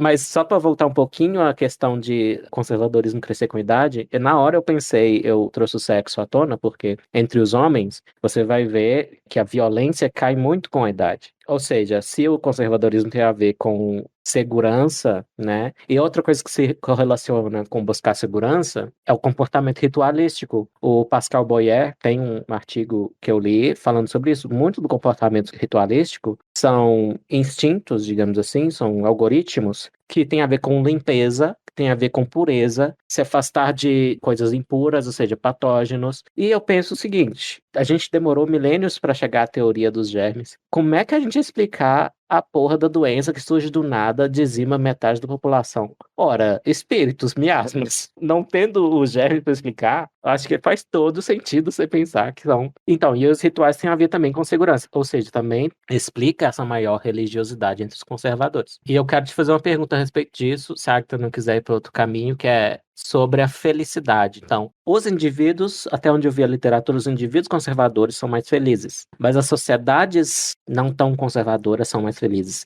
Então, parece que nessa grande dicotomia entre progressistas e conservadores de um lado e os liberais no meio, que ninguém ouve, tem uma tendência à saúde social, talvez, em algumas das ideias, não vou dizer todas, dos progressistas, porém, isso vem com um custo de infelicidade pessoal. Eu já falei no meu outro podcast sobre isso, inclusive foi a Agda que me passou uma lista de práticas terapêuticas que são o contrário do que os ativistas fazem o tempo todo, ou seja, vem com esse tipo de ativismo que eu estou pensando no identitário, que é um progressismo mais extremo, digamos assim, é detrimental para a felicidade do indivíduo. Enquanto eu vi com um cara da psicometria que é bem replicado esse resultado de que os conservadores são mais felizes que os progressistas. O que você tem a dizer? Eu não li muito esses estudos, não. Eu acho que, pra falar a verdade, eu li um estudo uma vez que eu acho que era uma revisão falando sobre isso. Mas, assim, eu tenho uma explicação que eu não sei se se sustenta, mas é uma explicação aqui que eu tô pensando. Eu acho que o conservadorismo, ele tá mais de acordo com um ritmo mais confortável de mudança pra psicologia humana. É o que eu tô querendo dizer com isso. Eu não tô fazendo uma apologia do conservadorismo. Eu tô querendo dizer o seguinte: o tipo de sociedade que a gente está criando há alguns séculos, ela muda com muita rapidez. E, em geral, para a maior parte dos seres humanos, a mudança rápida não é confortável, não é indicada e não é desejada. Só que a gente criou um mundo que muda rápido assim. E uma das coisas até que tem a ver com esse mundo é a própria ciência, né? A gente está mudando quase o tempo todo o que a gente sabe sobre as coisas. E isso não é confortável também. Aí que eu acho que isso, inclusive, explica grande parte da oposição em relação a algumas áreas científicas específicas. Então, assim, a pessoa que é menos conservadora, ela tanto se engaja em hábitos sociais que têm mais a ver com essas mudanças muito aceleradas. Então, ela é uma pessoa que está submetida a mais estresse epistêmico por causa disso. E estresse epistêmico, eu acho que o acúmulo disso não é bom, né, para felicidade, para bem-estar, é subjetivo e tal. Tem uma outra coisa que eu acho que é muito mais comum dentro do espectro do conservadorismo do que no espectro de pessoas muito liberais, que é o pertencimento a grupos específicos organizados. Os liberais, eles têm isso, né? Se a gente for levar em conta que, sei lá, uma organização de minorias é um grupo organizado, pelo qual você pode sentir pertencimento intragrupal, beleza. Mas eu acho que, inegavelmente, pessoas que são mais conservadoras têm mais opções, nesse sentido. Elas têm a igreja, elas têm, sei lá, o grupo de chá, de leitura da senhorinha do bairro, ela tem as coroas do Pilates, tem a família, que é importantíssimo para esse sentimento de bem-estar subjetivo. Então eu acho que é essa a explicação, né? Eu não sei se eu estou totalmente certo, mas eu acho que tem a ver com isso. O espectro do conservadorismo, ele se engaja em atividades e grupos que satisfazem melhor as necessidades humanas mais básicas. O que não confundam com uma apologia ao conservadorismo, né? Não estou dizendo que um está certo nem está errado. Eu acho que isso é um dado factual, assim, é isso, independente do que você acha melhor. Sim, se você acredita que a sociedade foi estruturada para te oprimir e que são forças inefáveis. Eu já vi no Teorias Cínicas, eu acho que tem até uma parte que falam isso, né? Que esses grupos, geralmente, eles estão submetidos a um nível de estresse que é muito maior do que o da população em geral. Eu só não sei não lembro se era uma hipótese ou se era um dado que os autores estavam citando. Mas, realmente, são grupos submetidos a mais estresse porque você está procurando por ameaça o tempo todo, né? Sim. E bom você citar esse livro, Teorias Cínicas, não só porque eu quase fui o tradutor dele, mas eu estava pensando justamente nisso, quando você falou em estresse epistêmico. E a condição de ser um seguidor ou alguém sob a influência de uma coisa como a teoria queer, por exemplo, é um constante estresse epistêmico, porque eles estão tentando desconstruir o tempo todo qualquer categoria de identidade estável. Esse é o projeto da teoria queer. Então, LGBT para eles não quer dizer nada. Então, você pode mudar, a cada 12 horas você tem um gênero diferente, aí tem os queer, tem os não binários. Então, eu responsabilizo, em parte, pelo menos, essa ideologia por uma parte do fenômeno da infelicidade dos jovens aí, dos adolescentes hoje em dia. Porque não dá para ser feliz, ao meu ver, com esse nível de estresse epistêmico, como você disse, que é a confusão mental mesmo. Não dá para ser feliz na confusão mental. O que você afirma que você é hoje, amanhã é problemático afirmar que você é isso. É heteronormativo, ou é cisnormativo, é binário normativo, ou sei lá que porra eles vão inventar amanhã. Diga, Agatha.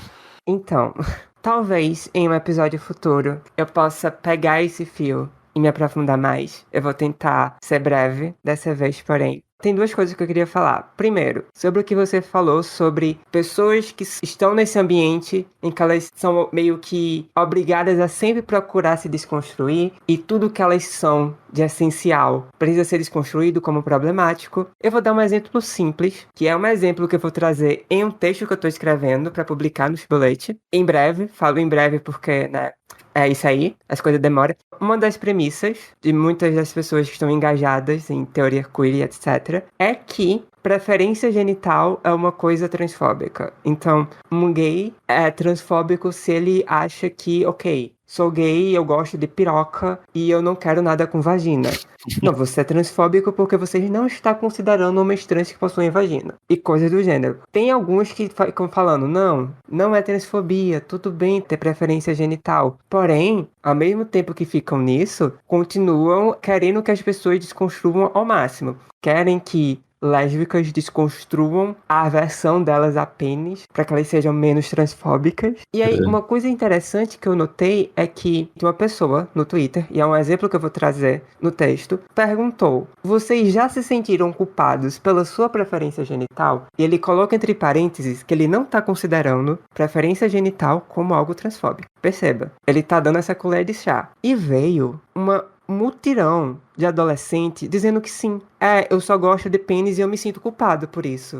Eu só gosto de vagina e eu me sinto culpado por isso. Porque é uma premissa da teoria queer que, de base, todas as pessoas são bissexuais, de certa forma. E que a sociedade vai estar ensinando elas a só quererem uma coisa ou outra. Entendeu? É uma viagem completamente maluca. Mas é justamente o que está sendo ensinado nas entrelinhas para essas pessoas. E aí, deixa eu até encontrar aqui o print que eu fiz. Cadê? Enquanto você procura, eu tenho um comentário que é o seguinte: se você quer sentir culpa, meu querido, vai na igreja católica, porque lá pelo menos tem um senso de comunidade. As pessoas se veem cara a cara, não é só no Facebook. Elas são legais, tá? Eu já fui católica, eu vi como era. E tem uma parte muito bacana. Então, se é pra ficar procurando motivo pra sentir culpa, não fica sentindo culpa por gostar de piroca, não. Vai sentir culpa por você pelo pecado original de ter ajudado Jesus a ser crucificado. Piroca é tão bom, pra que sentir culpado por causa disso? Exato. Eu não sei se a gente ofendeu só os católicos, só os queer ou todo mundo. Espero que seja todo mundo. Não, exatamente. E aí chega até pessoas que admitem que, devido a experiências no passado, sentem uma repulsa maior por pênis e ainda assim se sentem culpadas. Então é quase como se a bissexualidade fosse uma condição ideal. E aí, como você tem um monte de pessoas, a maioria significativa das pessoas não é bissexual, começam a dizer: não, é verdade, eu só gosto dessa genital e eu sei que isso é meio errado, sei lá o quê. Eu sinto medo de falar isso, as pessoas acharem que eu sou transfóbica. Fico pensando, caramba, que terrorismo psicológico essas pessoas estão sofrendo e de uma coisa que não é defendida por transexuais. Transexuais que têm um juízo não vão defender que uma lésbica é transfóbica porque ela não quer botar a boca num pau. Assim, você tá associando, colocando na conta de pessoas transexuais, um surto completo dessa elite acadêmica desconstruída que não faz o menor sentido. Uma coisa que eu não podia deixar de trazer é o seguinte: eu falei também agora sobre a questão da culpa. Porque se você é uma pessoa que tá engajada ali nesse tipo de ativismo, e você é branco, e você é hétero, e você é homem, só é jogado culpa na sua costa. Só culpa.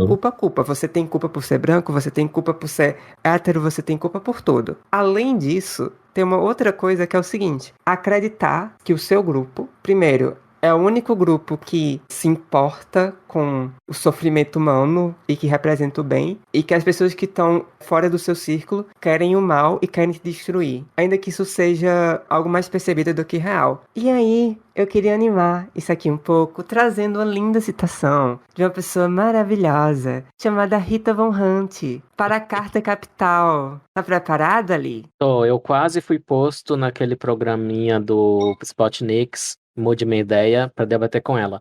Obrigado, coronavírus, porque foi o coronavírus que cancelou isso. E qual seria o tema? O tema seria, sei lá, teoria queer, politicamente correto. Politicamente correto. Imagina, eu vou dar um gostinho de como seria legal. Vamos lá. Rita Von Hunt para a Carta Capital, sobre o que é direita. É impossível ser humano de direita. Começa bem. Porra! Sim. Desumanizou já, mas já isso escalou Primeira frase. Vamos lá. Ser humano é acreditar que, poxa, você também deveria estar comendo. Poxa, você também deveria ter acesso a todos os serviços. Poxa, não faz sentido que você receba 2 centavos de dólar para fazer um iPhone. Até hoje, eu tenho muita dificuldade de entender como algumas pessoas se definem de direita com orgulho, porque, historicamente, isso é uma aberração, como o Bolsonaro. Calma, eu sei que o Eli deve estar com um olhão no microfone para poder responder, mas eu vou cortar o caminho e adiantar o óbvio. Essa é uma pessoa que possui uma grande influência, principalmente sobre a juventude de esquerda, e ela está ensinando que ser de direita significa querer ou ser indiferente a pessoas passando fome. E aí, o que eu consigo pensar é: deve ser muito bom ser ela, porque ela não precisa ter dúvida, ela não precisa se questionar, ela não precisa se dar o trabalho de ouvir o outro. Porque quem vai perder tempo conversando com uma pessoa que é indiferente à fome? Ela não precisa conversar com a senhorinha que dá sopão pros mendigos lá na igreja.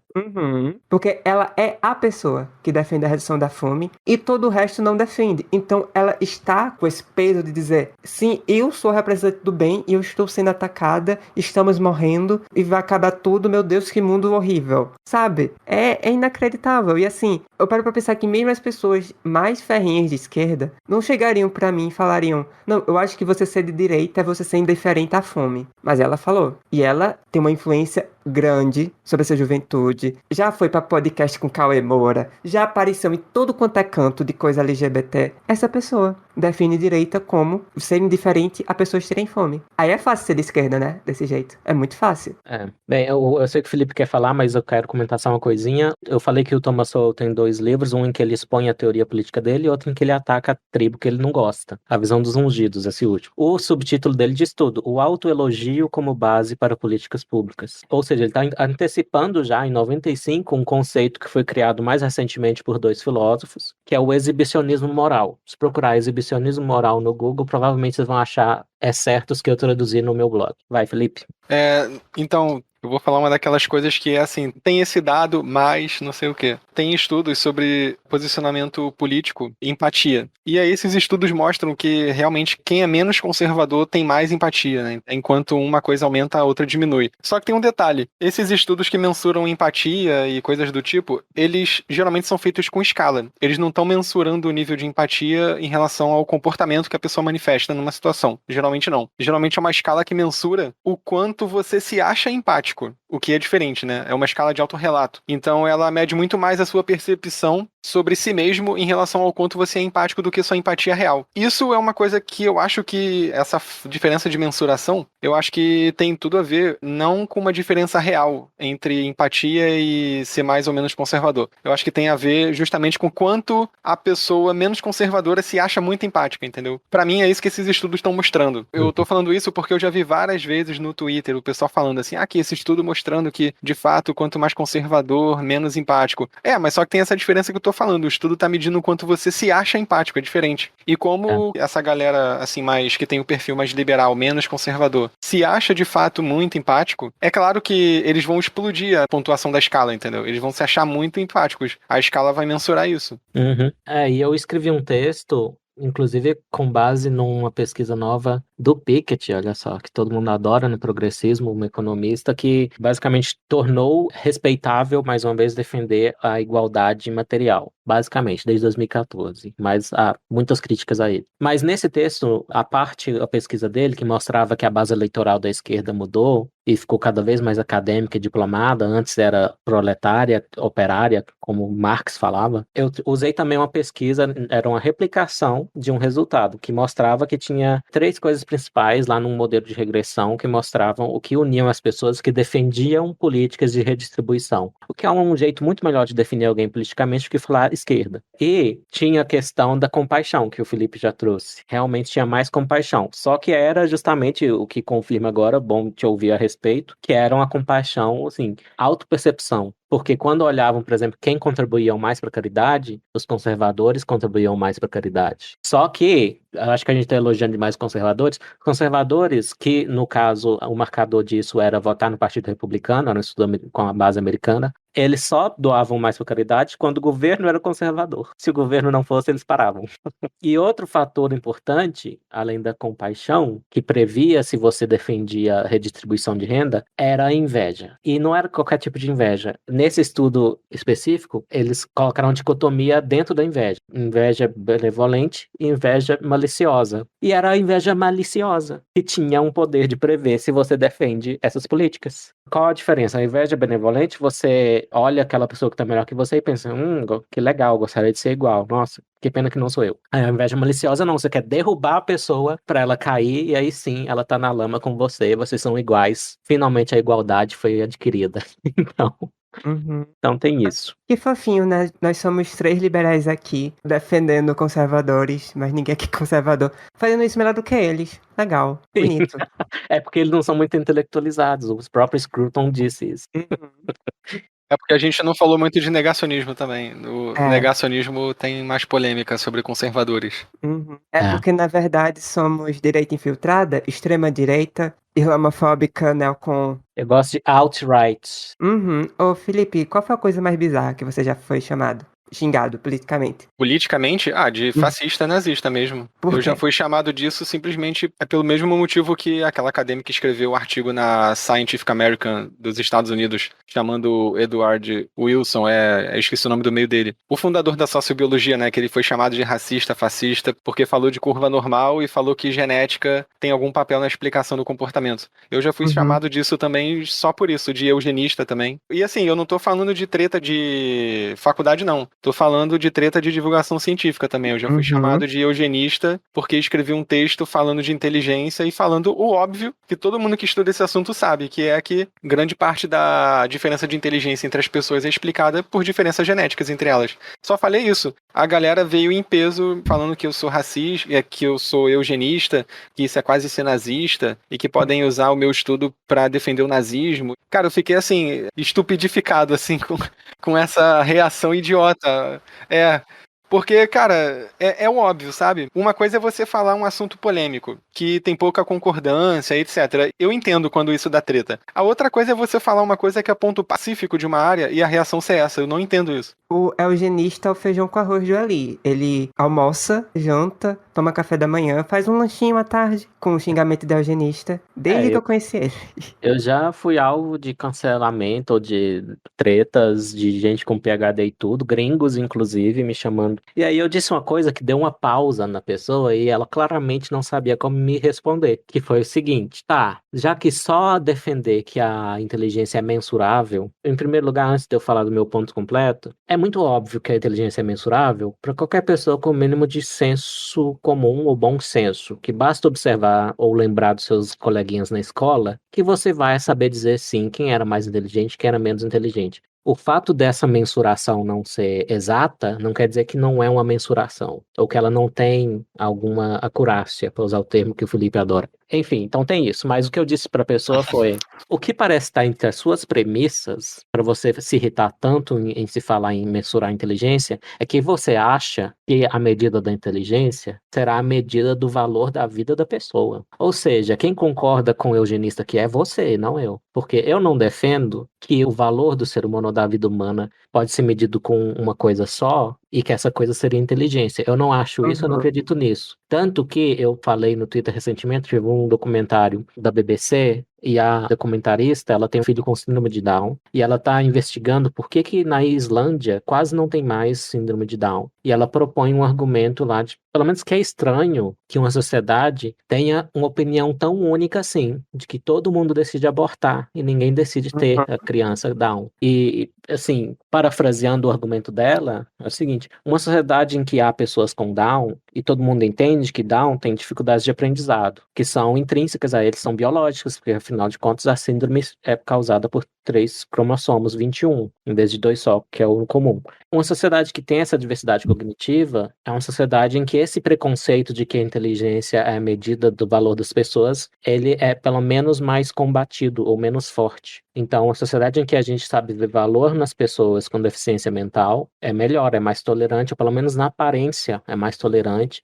No mínimo, ela tem uma diversidade de ideias maior do que uma sociedade em que todo mundo concorda que abortar Down é melhor. E eu acho esse argumento muito bom, apesar de eu ser pró-escolha, de eu achar que é permissível o aborto. Então, bem, foi essa a resposta que eu dei numa dessas pessoas, e ela, pelo menos, o ritmo lá frenético de me xingar de eugenista deu uma pausa. Eu acho que ela deu uma pensadinha por pouco tempo, tá? O padrão voltou a ser irracional. O Felipe tem razão, era uma disputa política e ela voltou ao default. Mas pelo menos eu acho que eu consegui dar um argumento que deu uma pausa na pessoa, que é: então você está concordando com os eugenistas que o QI mede o valor da pessoa, né? É isso que você está dizendo, já que você tem tanto medo de medir a inteligência.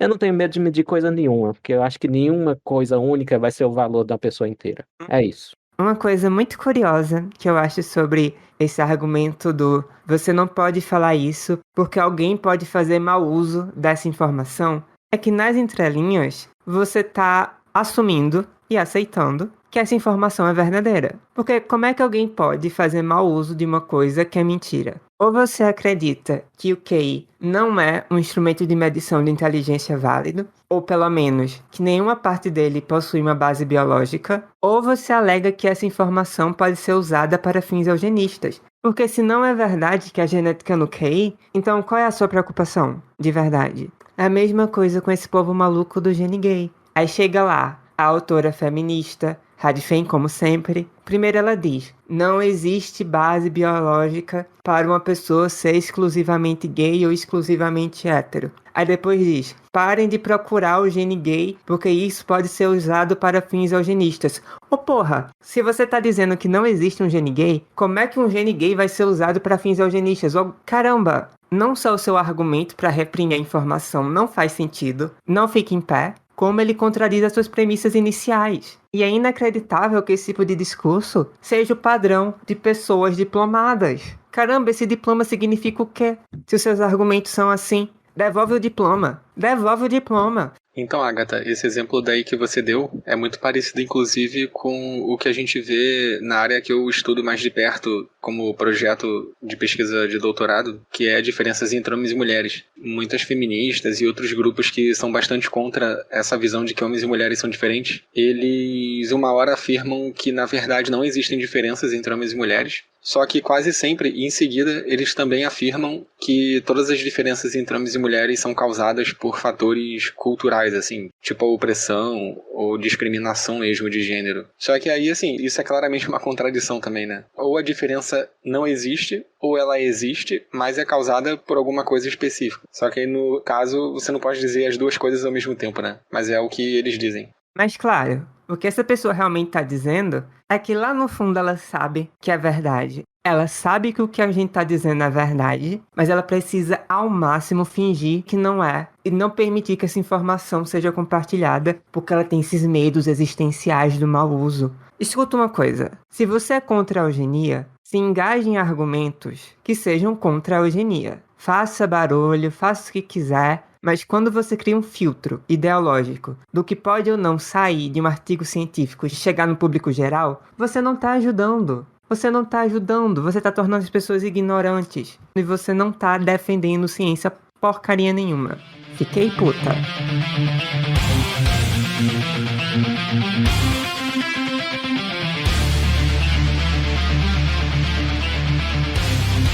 Considerações finais. Felipe, de verdade, a gente já planeja que você volte no futuro, mas espero que não sejam poucas vezes, porque a sua presença aqui é maravilhosa. Da mesma forma que funciona fora do podcast, funciona dentro do podcast. Muito obrigada por estar aqui. Considerações finais. Comente qualquer coisa. Vamos terminar com polêmica? Vamos terminar com polêmica. Eu tô muito feliz que a gente fez um podcast longo, sem citar o nome Monark. Graças a Deus. Mas, agora que eu já citei, ferrou tudo, porque o Ali vai querer falar sobre isso. Não vou. Não vai? Não. Não vai. Pouco afim. Tá pouco afim. Ô, Felipe.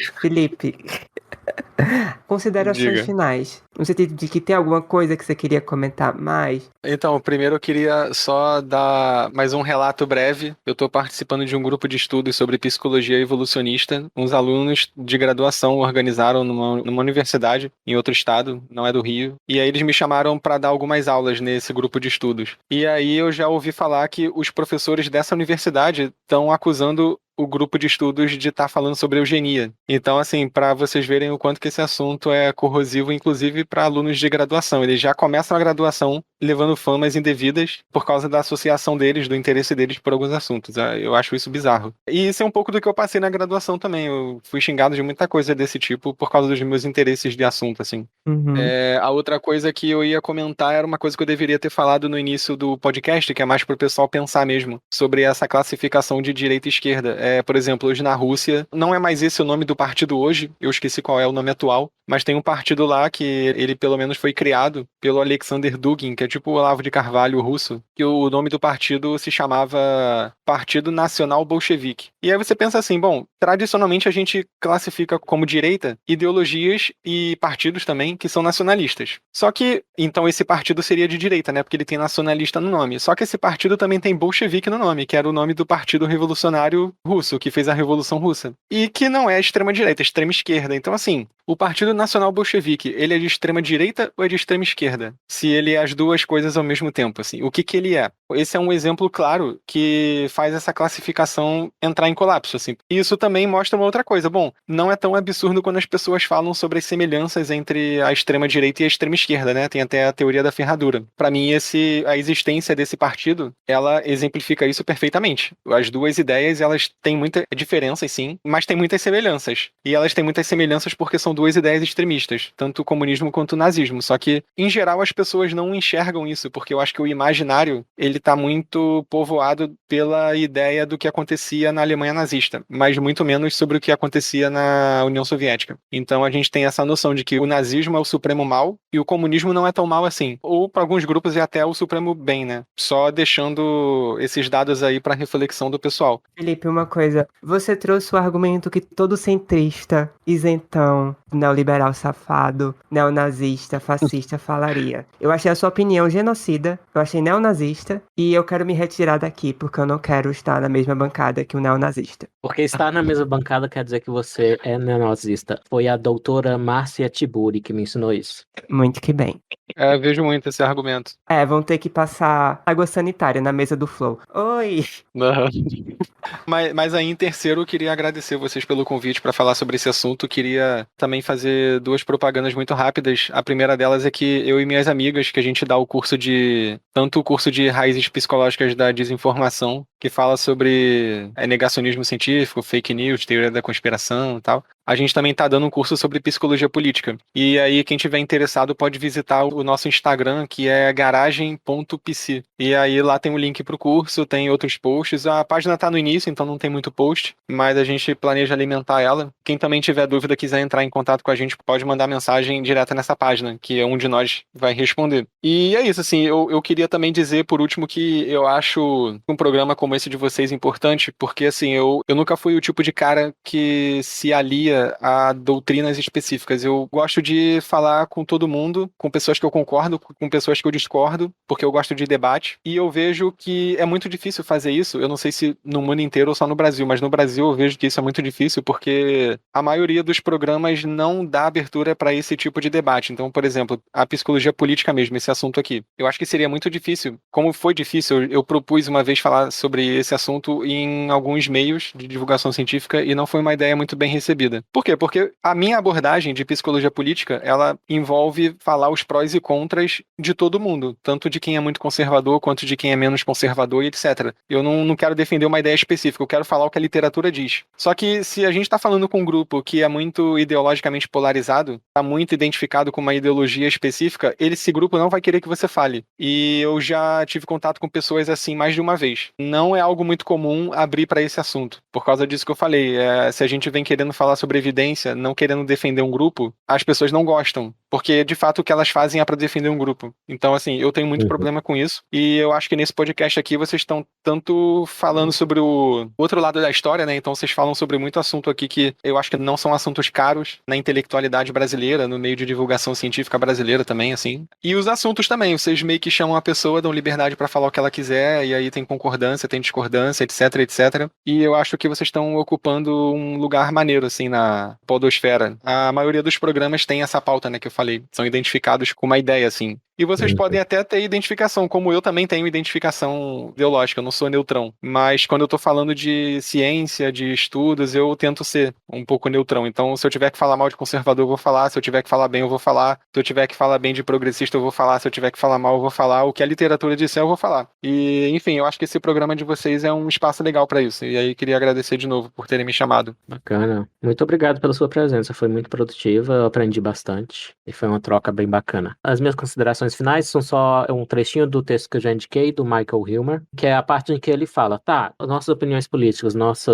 e os grupos políticos que a gente faz parte. Então, a genética que nos empurra para um lado ou para o outro, como é que fica, então, a objetividade, a racionalidade? Ele fala o seguinte, se você encontra um direitista, conservador, libertário, que é vegano, então essa pessoa pode, na verdade, ser racional, ao contrário da maioria da humanidade.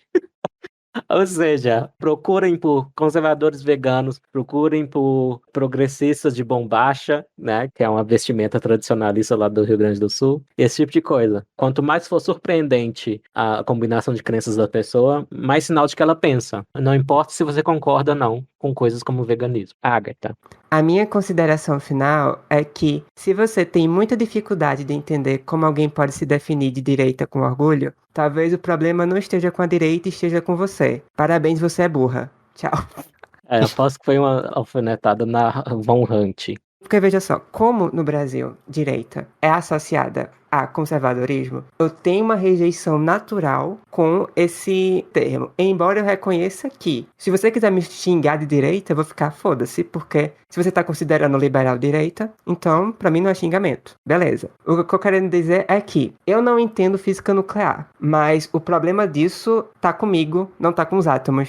E não tá com quem entende física nuclear. Então é incrível quando eu vejo pessoas dizendo: eu tenho muita dificuldade de entender como você pode se dizer isso com orgulho. Mas você já tentou entender o que essa pessoa realmente pensa? Ou você só criou um surto na sua cabeça? Tipo, nossa, eu não consigo entender uma pessoa que diz com orgulho que tudo bem as pessoas passarem fome. Eu também não entendo. Mas aí você criou um surto na sua cabeça e quer botar o peso pra minha costa? Ah, querida, pelo amor de Deus, né? Felipe já divulgou os minicursos dele. Na descrição do podcast aqui a gente vai colocar os links de várias coisas que a gente comentou aqui, inclusive a resenha do livro que o Felipe escreveu.